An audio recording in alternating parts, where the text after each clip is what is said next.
Salut, bienvenue sur le Feedback, le podcast dédié à la filière expertise comptable, DCG, DSCG. Et aujourd'hui, on a un invité spécial, DEC, et encore plus loin que le DEC. Salut Quentin. Salut Céline. Merci d'être sur le podcast.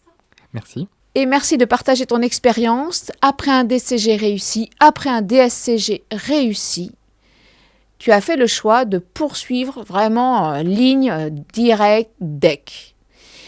Est-ce que tu peux nous expliquer comment t'es venue l'envie de poursuivre et d'aller au bout du chemin, donc de l'expertise? Si je récapitule, on se retrouve à la fin du DSCG et on a forcément parmi les enseignants, parmi les professeurs, un discours qui est porté de dire est-ce que vous vous inscrivez finalement au stage après à cette suite presque logique du diplôme de la filière. Je me suis dit allez, pourquoi pas. Donc au moins de commencer, on ne s'engage pas à grand chose, au moins de commencer ce stage. Après faut le finir. Ok, donc toi c'est quelque chose qui a été plutôt porté par tes enseignants quand tu étais en DSCG, donc de ce DEC qui existe, et puis vas-y, tu es en DSCG, tu vas jusqu'au bout. Ok.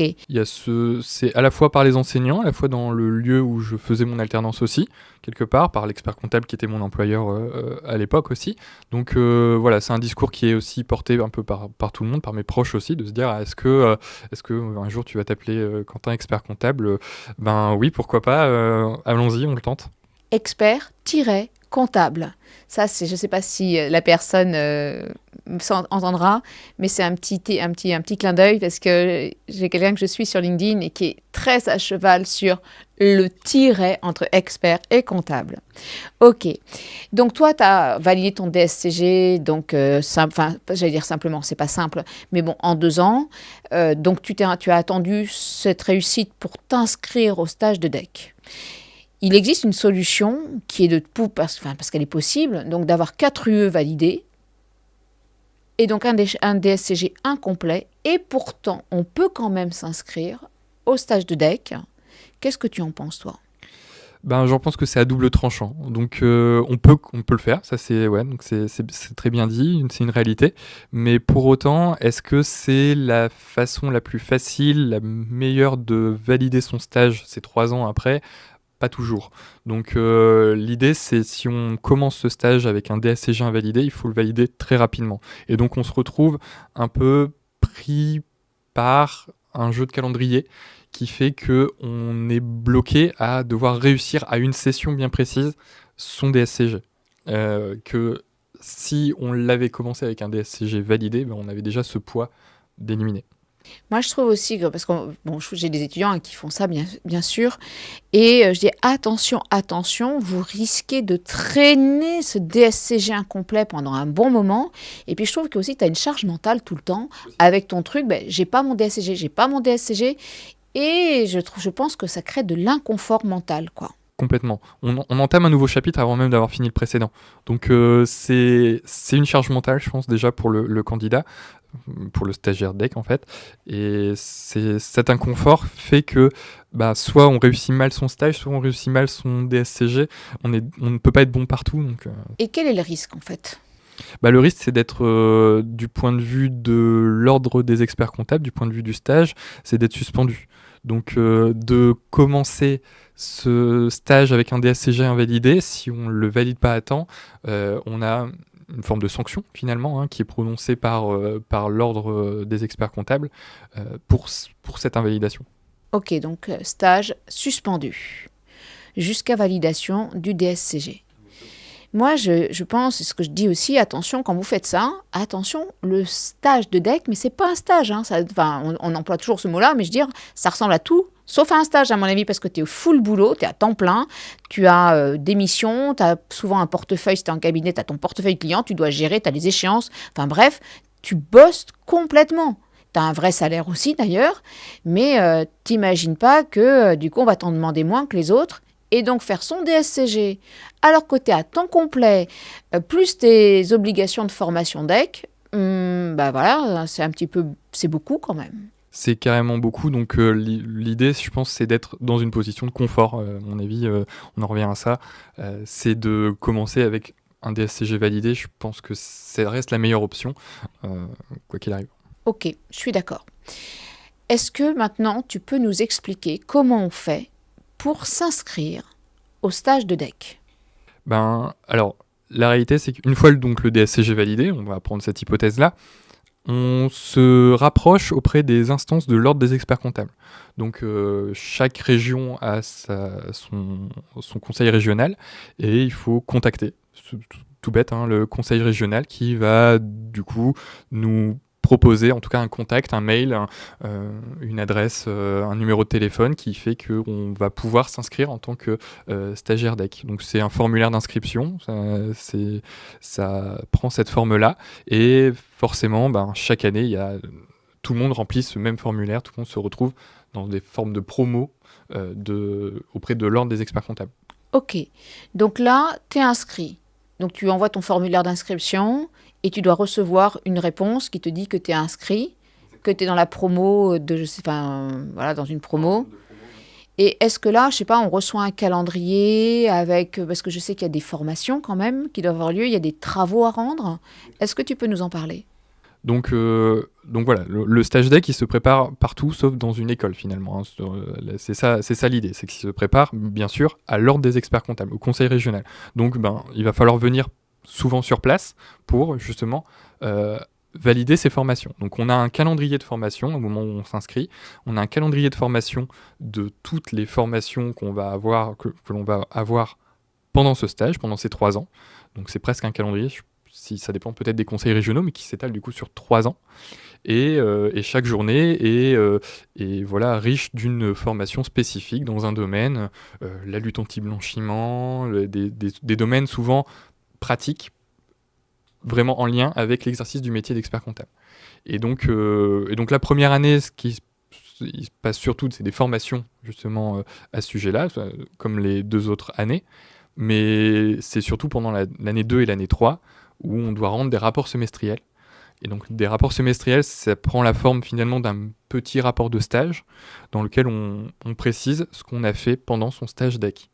Donc c'est, si je dois donner un nombre de pages, à peu près entre 15 et 20 pages, que l'on doit rendre à l'ordre des experts comptables, qui est validé par le maître de stage, donc c'est-à-dire là où on exerce son métier de stagiaire expert comptable, et par l'ordre des experts comptables, donc le contrôleur de stage généralement.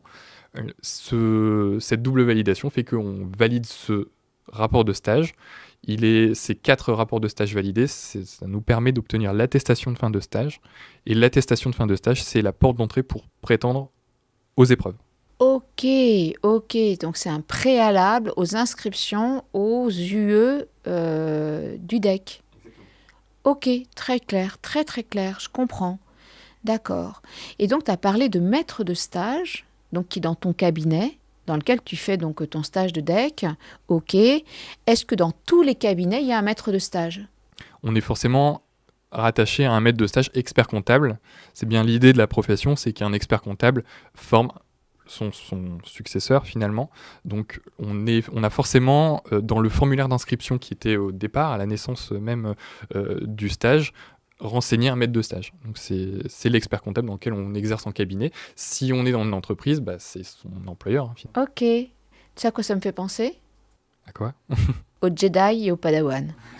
C'est ça en fait. L'expert comptable est un Jedi et toi, tu as été un Padawan. Ah, trop cool. J'aime beaucoup cette idée. Ok, je vais en parler comme ça. Je préfère cette image-là. J'aime bien. Mais c'est hyper important du coup parce que tu as une vraie transmission. Et ça montre le poids et le rôle de l'expert comptable dans l'accompagnement de son jeune Padawan vers la force. Donc vers l'exercice du métier, ça c'est une réalité. Donc en fait finalement c'est là où se passe la majeure partie du temps. Hein. Mais il y a aussi, et ça faut bien l'avoir en tête, la réalité des contrôleurs de stage qui sont présents à l'ordre des experts comptables qui animent la plupart du temps les formations. Et donc eux aussi ont leur implication dans la filière. Ok, très bien.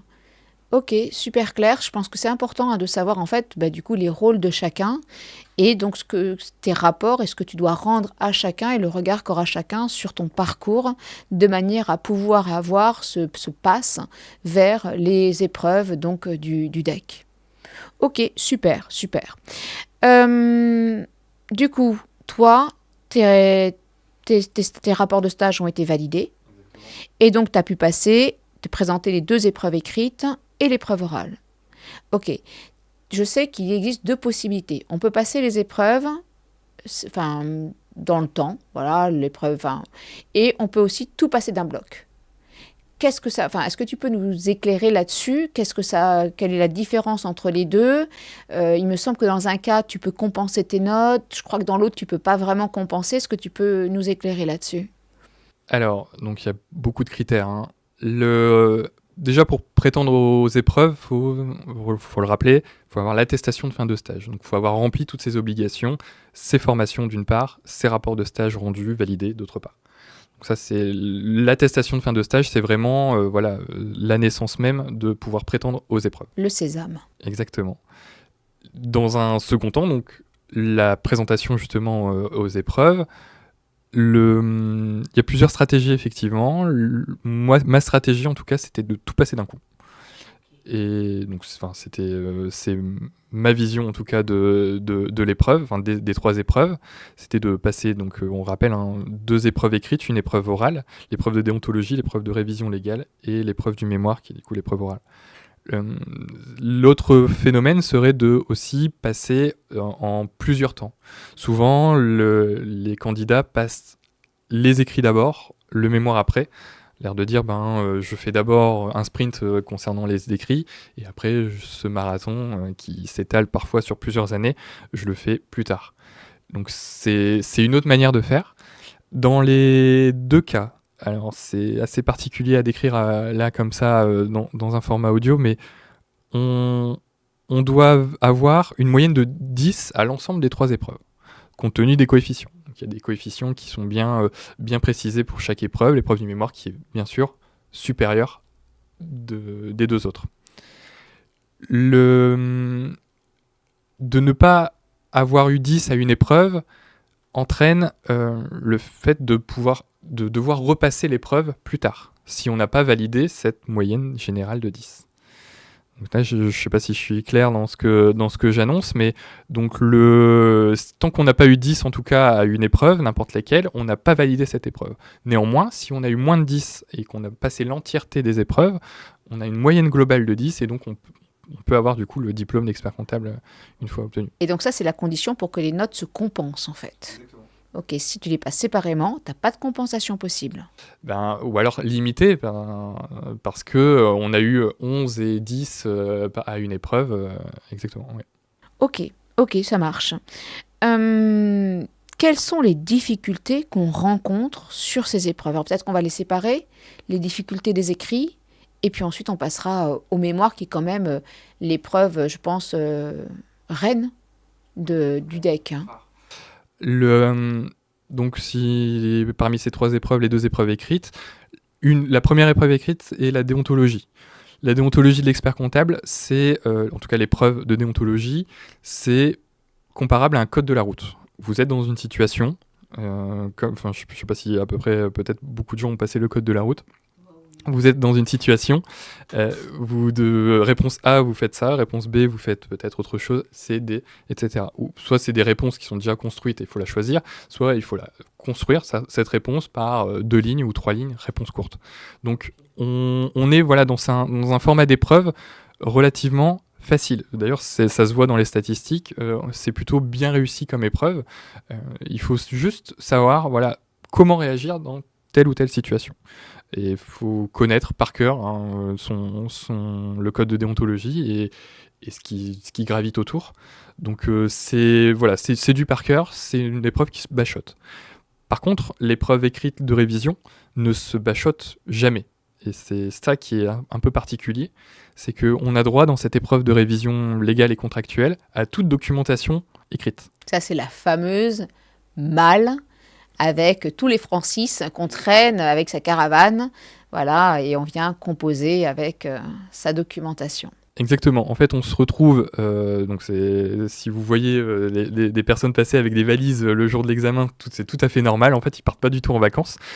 Ils se retrouvent en fait des valises blindées de Francis Lefebvre, donc c'est bien dit, de documentation professionnelle qui précise comment réagir dans une situation. Donc, on se retrouve à cette épreuve de révision légale et contractuelle, à avoir des questions qu'on n'a peut-être jamais vues dans sa vie. Si on commence sa carrière, on n'a peut-être d'ailleurs jamais vu ce genre de situation. Mais grâce aux notes d'information, grâce au Francis Lefebvre, grâce à plein de documentation qu'on peut choisir soi-même, qu'on se construit d'ailleurs soi-même, euh, on aboutit justement à une réponse. Donc en fonction des épreuves, on peut tomber sur quelque chose qu'on a vu. Alors ça, c'est merveilleux. Si on sait précisément comment il faut réagir grâce à notre expérience, quelque part, c'est presque cadeau, parce que du coup, il suffit juste de décrire ce qu'on devrait faire dans le milieu professionnel. Si on l'a jamais vu, là, on doit le découvrir. Donc là, si on passe toute l'épreuve à regarder dans le Francis Lefebvre, là, c'est l'échec assuré. L'idée, c'est de savoir au moins identifier, avoir peut-être un début de réponse, d'aller valider cette réponse dans la documentation. Check. Voilà, on vérifie. Exactement.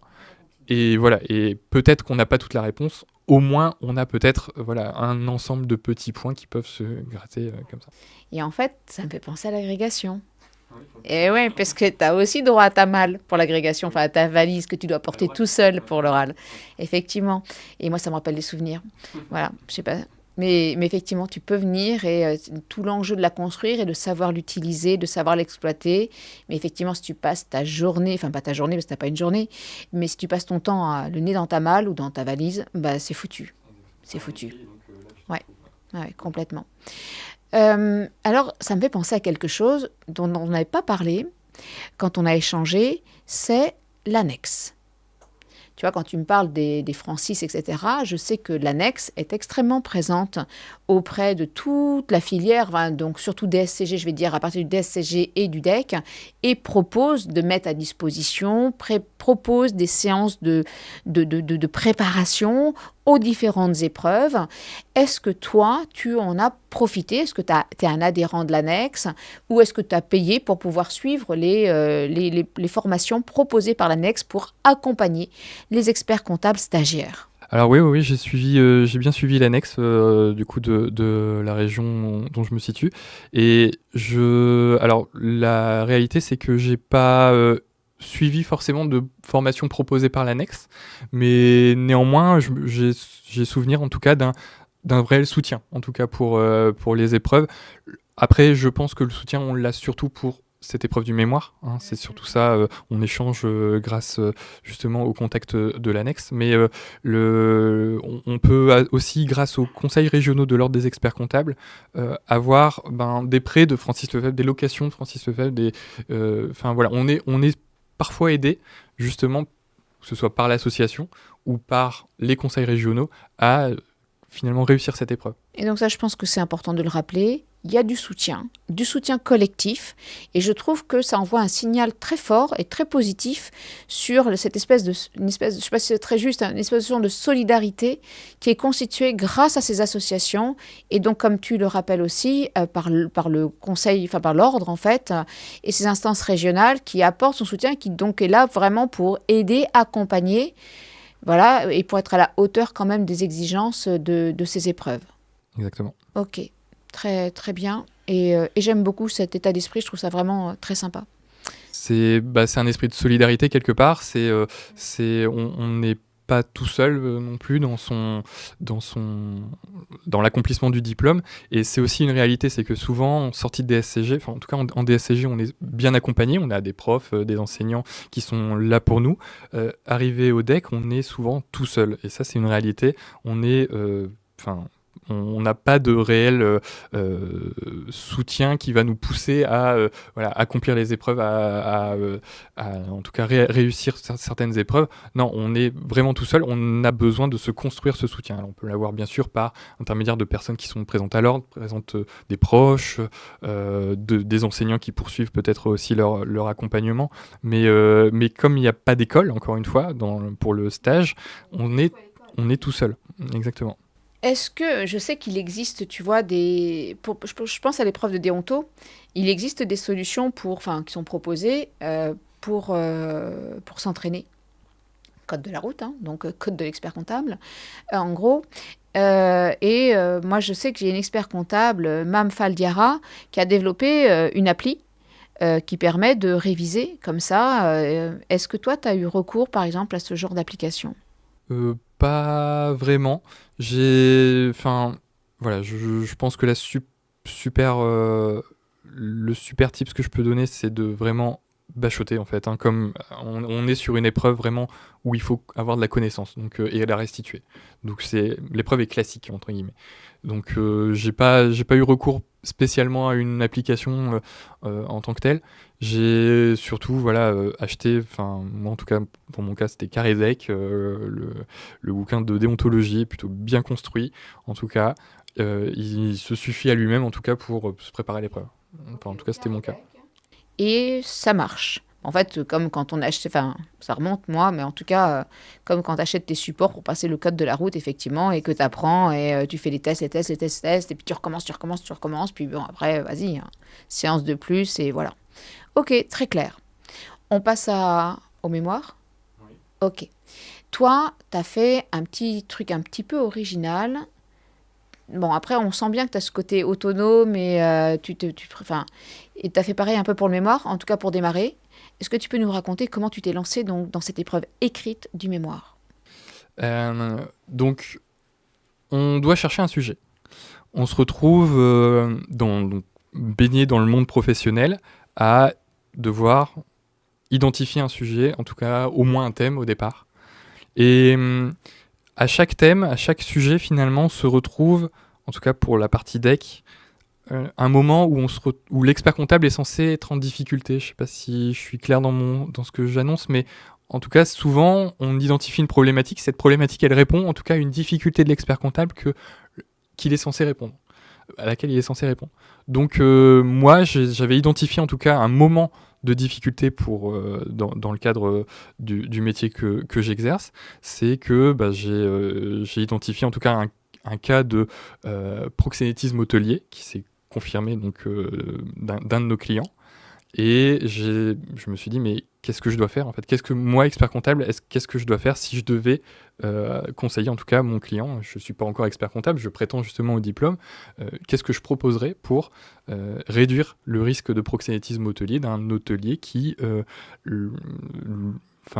exerce son métier de bonne foi? De bonne foi, il loue des chambres Exactement. et certains clients se servent des chambres pour un usage qui pourrait être répréhensible. Exactement. Et donc, la difficulté, c'était de se dire comment je peux accompagner mon client dans la réduction de ses risques pour lui. Donc, j'ai construit... Très classique, l'accompagnement, la réduction du risque. Effectivement, ok, très clair, avec un petit côté original quand même sur l'origine du risque ici en tout cas. Ok, très très très intéressant. Et donc tu te lances dans la rédaction de ta notice. Voilà. Donc l'idée de la notice, hein, c'est toujours d'identifier l'intérêt du sujet, la problématique, de problématiser en tout cas le sujet rattaché au thème et de construire un raisonnement derrière, de répondre à cette problématique. En tout cas, ma problématique était la suivante, c'était de comment réduire le risque de proxénétisme hôtelier par l'expert comptable. Comment prévenir ce risque-là? Et donc, j'y réponds comment? Par une mission que peut proposer l'expert comptable pour que son client soit plus safe, entre guillemets. Et là, en t'écoutant, j'ai une question qui vient.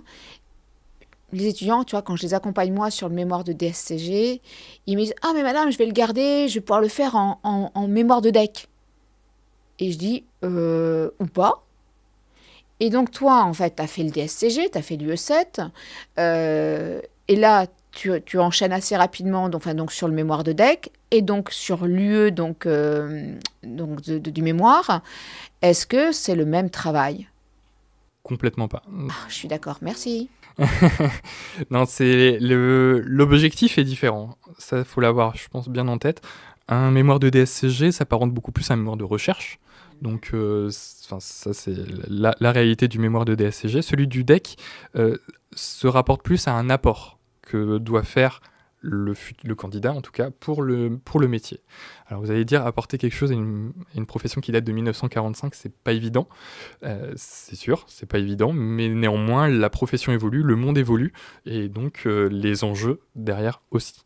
Et ben là, pour le coup, on est pile poil justement dans un thème pour lequel l'expert comptable, quand il se rend compte qu'il est en difficulté, ben justement pourrait presque prendre ce mémoire et le mettre en pratique. Moi, je vois très souvent en cabinet un moment de difficulté et on se dit, on n'irait pas choper le mémoire du type qui a fait sur ce sujet-là pour savoir comment il traite tel ou tel point. Ok. Et donc là, là, si c'est le cas, tu as carrément gagné, quoi. Enfin, je veux dire, c'est le succès. C'est-à-dire, si effectivement le collègue prend le mémoire et ce que tu proposes comme solution à la problématique qu'il rencontre avec un de ses clients, c'est que ton boulot que tu as fait pendant ce mémoire, il est ultra quali. Exactement. Ultra quali. Et il faut, en fait, dans le mémoire de DEC, en tout cas, apporter quelque chose, apporter un certain nombre d'éléments dans la réalisation du métier d'expert comptable, en tout cas. Donc là, moi, ce que j'ai proposé, par exemple, c'est une mission. La mission commence par une lettre de mission, l'évaluation du risque lab. Enfin, on est sur un ensemble d'éléments qui sont adaptés pour le sujet de mémoire. Très bien. Est-ce que tu as été au bout de cette épreuve tout seul? Donc, tu as sorti la notice, tu as eu un 4.1. C'est ça. Parfait. Donc là, content, c'est parti. Est-ce que tu vas jusqu'au bout tout seul? Alors voilà, dans le vocabulaire, on a trois solutions après la notice. 4.1, c'est validé. 4.2, c'est, on va dire, un feu orange, c'est accepté, mais en fait, il y a des petites modifications à faire. Et 4.3, c'est carrément le refus. Donc, quand on construit sa notice, on l'envoie à une adresse mail au SIEC et on se retrouve justement avec la réponse de cette notice. La mienne était acceptée d'office, mais il faut voir peut-être des fois dans un feu orange, donc le 4.2, le refus partiel, on va dire, du sujet, peut-être aussi des fois finalement un soutien, parce que on a de par les commentaires qui ont été, pour les raisons pour lesquelles le sujet a été refusé, on se retrouve à avancer justement dans la réalisation de ce sujet.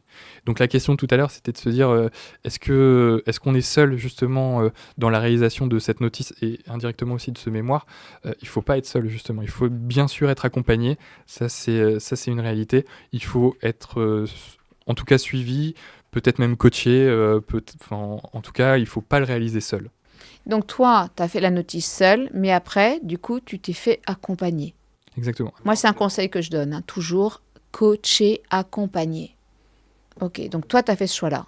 Et alors, partiellement, on va dire. Et un mémoire, c'est d'abord aussi des rencontres. Donc, bien sûr, j'ai rencontré le client qui a été soumis au risque de proxénétisme hôtelier, mais j'ai aussi rencontré d'autres hôteliers, j'ai aussi rencontré des travailleurs du sexe, un ensemble, un corps, on va dire, de protagonistes qui permettent à eux tous de construire ce mémoire. Donc bien sûr, il y a les proches aussi, ça fait partie aussi du soutien. On n'est pas seul justement dans cette construction. Ok. Comment tu as fait pour choisir ton coach? J'ai souscrit en tout cas via mon CPF en fait à un soutien donc par une école. Donc là, pour moi, c'était Inès Expertise, par exemple. Mais il n'y a pas que, bien sûr, il y a l'ENOS, il y en a un certain nombre d'autres. Et après, en fonction du sujet, on a tel ou tel coach qui nous est attribué. Et tu as vraiment senti ce soutien, cet accompagnement qui t'a permis d'avancer, de rendre compte peut-être qu'à un moment donné, tu commettais peut-être une erreur, il fallait réorienter, recadrer, pour être aligné avec les attentes du jury? Complètement. Mon correcteur était membre du jury. Donc il a en tête, il a la connaissance en tout cas des règles du jeu et du fonctionnement de l'épreuve. Donc quelque part c'est une force. Et d'être peut-être des fois il fallait peut-être recentrer un moment de rédaction, il était là pour justement définir la ligne qui va bien. Ouais, et pour que tu restes dans cette ligne. Ok, très, très clair. Ensuite, il va y avoir l'oral. Et l'oral, bon, j'entends parler de l'oral avec parfois des moments ultra tendus. Vraiment, il y a beaucoup, beaucoup de retours et donc du coup, c'est un moment hyper stressant. Est-ce que toi, tu as été en hyper stress aussi? Pas du tout. Euh, Ce qui est déroutant, c'est tous les oraux se passent à Paris. Donc ceux qui sont en région, donc c'est déroutant, bien sûr, peut-être si c'est tôt le matin, de dormir la veille sur place, ça fait partie on va dire, d'un inconfort qui rend peut-être un petit stress, on va dire, mais peut-être motivant. Tu joues pas à la maison. Exactement, on joue pas à domicile.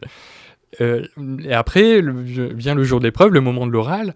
Je me sentais pas stressé à partir du moment où le monologue de départ, c'est le fonctionnement de l'épreuve, est connu sur le bout des doigts. De toute façon, de toute manière, on sait on sait ce sur quoi on parle. Et la première des questions qui m'a été posée, je savais précisément qu'elle allait m'être posée. Comment tu savais ça? Eh ben, j'avais identifié dans mon mémoire des points forts, des points faibles. J'avais identifié dans ma notice des points forts, des points faibles. J'avais aussi identifié dans le retour de l'agrément un commentaire de mon agrémenteur, je ne sais pas si on peut l'appeler, si c'est bon, le bon terme, un commentaire qui me disait peut-être voilà, identifier tel ou tel point. Et donc forcément, l'agrémenteur qui était là, en tout cas le jour de l'oral, m'a posé une question pile poil relative à ce commentaire-là. Donc je savais, en tout cas précisément, presque au mot près, qu'il allait me poser cette question. Et donc forcément, je suis prêt à cette question et j'y réponds de la meilleure des manières parce que je m'étais préparé. Normal en Padawan qui va devenir un Jedi. Complètement. Très bien. Est-ce que tu as un conseil particulier ou tu as fait un choix particulier qui t'a particulièrement aidé sur cette épreuve? Un conseil fort, c'est de poursuivre cette épreuve sur la durée. Donc ne pas faire par pointillé, mais faire vraiment en continu. C'est un vrai marathon, cette épreuve. Donc de construire ce mémoire vraiment en continu, de ne pas le mettre en pause un certain temps, parce que de revenir dessus après, c'est une grande erreur.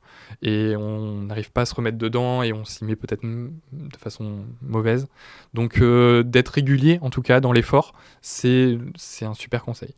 Après voilà, d'être accompagné, ça fait aussi partie des grands conseils aussi à donner. C'est les deux côtés les plus importants pour moi. Ok.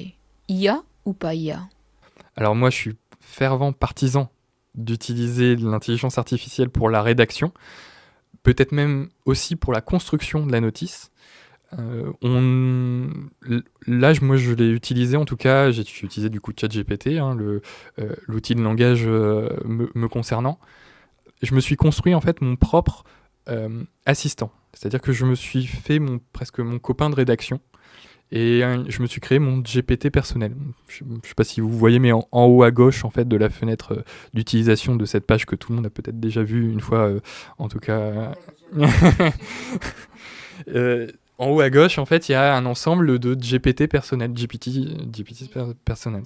Et chaque GPT a sa spécialité. Il y en a un qui est spécialisé dans la rédaction de poésie, il y en a un qui est spécialisé dans la construction de recettes de cuisine. En fait, on peut construire le sien. J'ai construit le mien, j'ai donné ma notice, qui a été validée, bien sûr. J'ai donné le retour de la validation.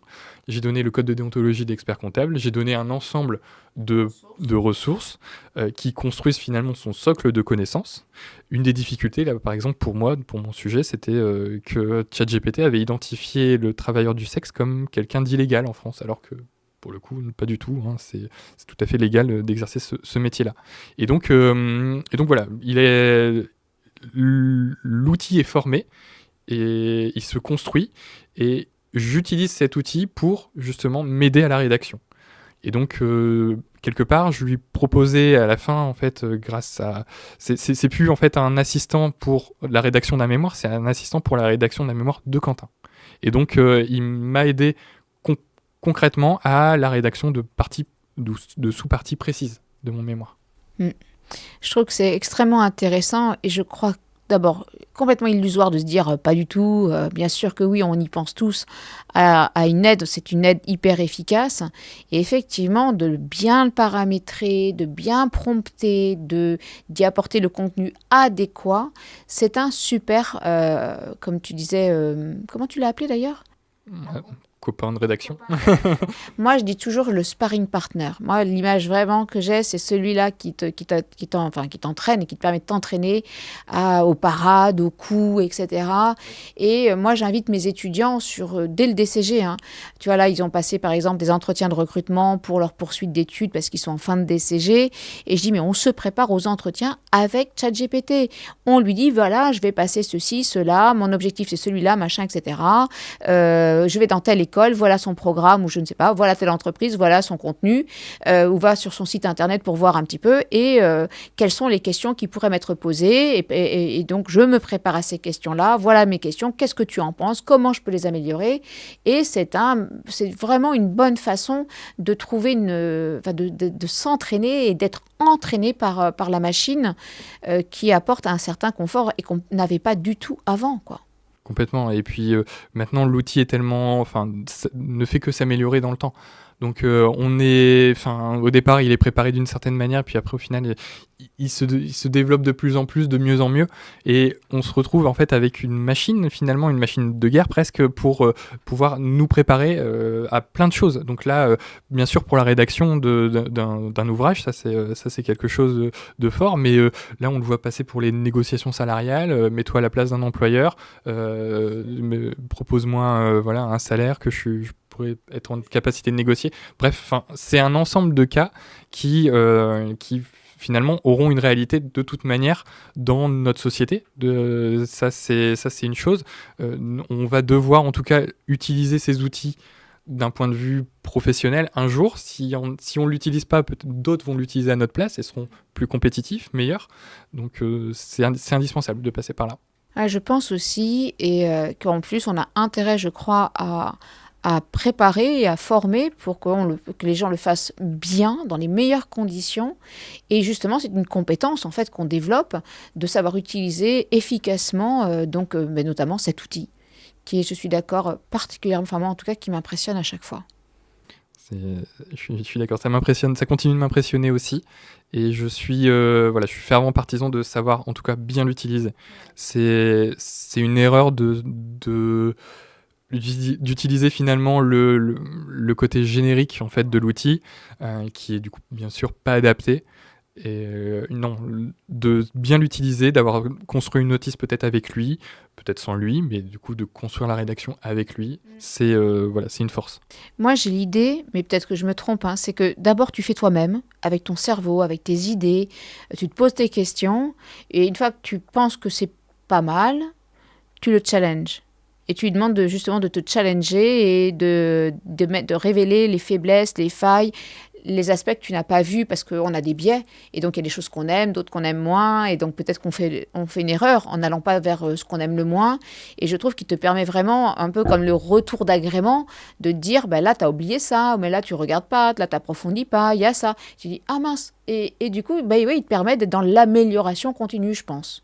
Je suis d'accord, je suis complètement d'accord. C'est bien l'outil qui te permet justement d'être le plus objectif possible dans ton rendu. Ouais, je pense qu'il faut, en tout cas, c'est la vision que j'en ai. Je trouve que pour ça, il faut s'en saisir et s'en saisir le plus tôt possible pour vraiment être bien travailler avec lui ou avec elle, c'est parce qu'il faut employer comme terme. Ok, ben c'était super clair en tout cas et j'aime beaucoup. Facile ou pas facile le deck? C'est à sa difficulté, hein.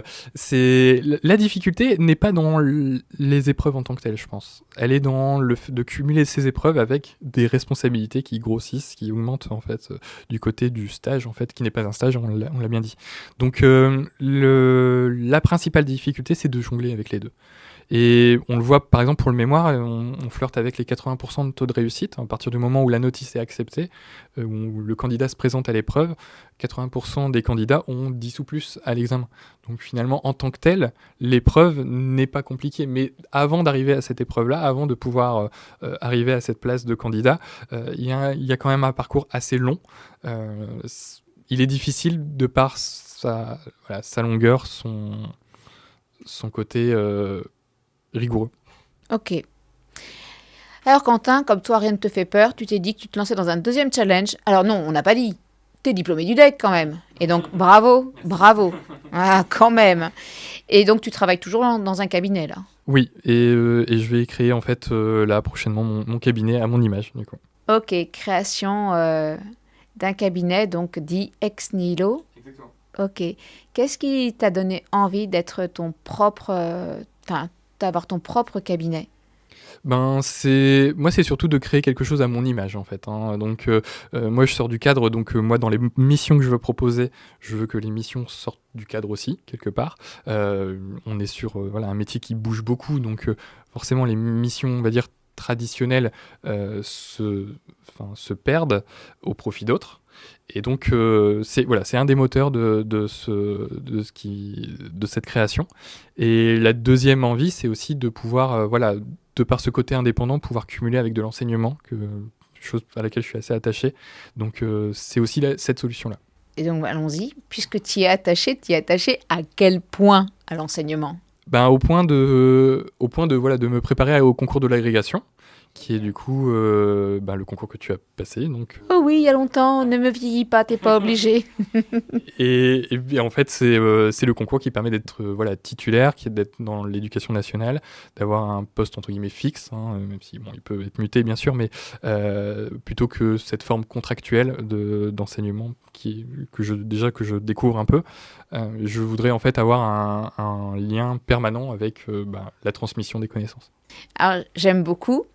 Et puis parce que, tu vois, j'ai des étudiants, ils sont plus étudiants, j'ai eu des étudiants qui ont passé l'agrégation et qui, du coup, aujourd'hui sont des collègues. Et je trouve ça toujours hyper touchant. Et de voir qu'en fait, ils sont vraiment animés par... Et même certains ont vraiment carrément laissé tomber l'expertise pour être full enseignant. Et j'ai même un de mes collègues, Thierry Ricro, qui est passé aussi sur le podcast, qui a commencé le stage de le stage de DEC, pardon, et qui s'est dit, non, c'est bon, enseignement. Et qui, du coup, est full prof. Et en fait, il y en a parmi tous mes étudiants, je le sais encore, parfois je me dis, ça sent, toi, t'es fait pour être prof. T'es trop dedans, on voit bien les questions. Et je pense que j'ai une de mes anciennes étudiantes qui va devenir prof. Voilà, on sent une appétence, on sent un regard sur les yeux qui n'est pas qu'un regard professionnel, qui est un regard prêt pour la transmission, en fait. De bienveillance peut-être aussi. Hein. Bienveillance, voilà, cette envie d'expliquer aux autres, d'accompagner. Enfin, il y a des petits trucs comme ça, des petits signes. Des signes. Et donc, du coup, tu te lances dans le concours d'agrég, t'enchaînes en fait, parce que là, t'es pas diplômé du DEC d'il y a 10 ans. T'es diplômé du DEC de cette année et t'enchaînes l'agrég de cette année. Comment tu te prépares? Faut savoir que l'épreuve est assez complémentaire avec le DEC, donc avec la filière de manière générale. Donc l'agrégation, en fait, c'est 3 épreuves aussi, quelque part, 2 fois 3 épreuves. Hein. Il y a les épreuves écrites, qui sont l'économie, le droit, l'économie et le droit fusionnés, hein, ont fusionné dans une seule épreuve, le management, la composition en management, et l'épreuve de finance et contrôle, l'épreuve d'option. Et en fait, cette épreuve d'option est, je ne vais pas dire accessible, mais en tout cas, oui, accessible, si ce n'est presque abordable par quelqu'un qui est diplômé du DEC. Parce que on est sur quelque chose, des notions qui ont été vues en long, en large, en travers dans toute cette filière. Et donc, je les ai passées récemment, en tout cas ces épreuves écrites, je me suis senti vraiment en facilité pour cette épreuve-là. Après, voilà, ça reste délicat et ça reste un concours. Il faudrait essayer d'être le meilleur, si ce n'est le moins mauvais. Et donc je compte bien sûr sur cette épreuve pour subventionner finalement entre guillemets les 2 autres, dans lesquels peut-être ceux qui sortent d'écoles qui les ont formatés pour ça peuvent exceller. Est-ce que par hasard tu vises les normaliens? Je compte leur faire concurrence en tout cas sur cette épreuve. Cette épreuve, effectivement. Alors après, ils sont pas très nombreux non plus, donc il y a normalement de la place pour plus qu'il n'y a de normaliens. Donc là, tu parles des épreuves d'admissibilité, donc à ce concours donc de l'agrégation externe que tu passes. Très bien. Donc, tu as bien rappelé les épreuves, épreuve écrite, épreuve d'admissibilité, une épreuve qui fusionne, enfin, donc éco-droit, voilà, une épreuve entière sur le mana, et donc c'est une dissertation, hein, une dissertation, et ensuite une épreuve d'option, puisque tu as pris une option, et donc il existe plusieurs options, il y a marketing, etc. Et toi, tu es sur l'option B, l'option donc compta-gestion. Et oui, enfin, et qui est complètement aligné avec le DCG, le DSCG. Ben vraiment, normalement, là, c'est un gros atout que tu vas pouvoir réexercer à l'oral. Exactement. Et en fait, j'ai rien découvert à cette épreuve-là, hein. Donc toutes les connaissances ont déjà été acquises.